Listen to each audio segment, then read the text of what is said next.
আমি মোটা দাগের দুটি বিষয়ে কথা বলতে চাই। জামাত ইসলামীর কেন্দ্রীয় সংগঠনের সিদ্ধান্ত এবং 10 দলীয় জোটের সিদ্ধান্তের প্রেক্ষিতে নারায়ণগঞ্জ 3 আসন থেকে বাংলাদেশ জামাত ইসলামীর মনোনীত প্রার্থী দাঁড়িপাল্লা প্রতীকের ডক্টর ইকবাল হোসেন ভূঁইয়া আজকে থেকে ফরমালি সরে দাঁড়ালেন।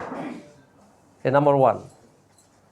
নাম্বার 2, 10 দলীয় জোটের পক্ষ থেকে যাকে নমিনেশন কনফার্ম করা হয়েছে তাকে বিপুল ভোটে নির্বাচিত করবার জন্য বাংলাদেশ জামাত ইসলামী এবং 10 দলীয় জোট নারায়ণগঞ্জ 3 আসন আমরা সকলে মিলে ঐক্যবদ্ধভাবে চেষ্টা করব তাকে পার্লামেন্টের সম্মানিত সদস্য হিসেবে নিশ্চিত করবার জন্য।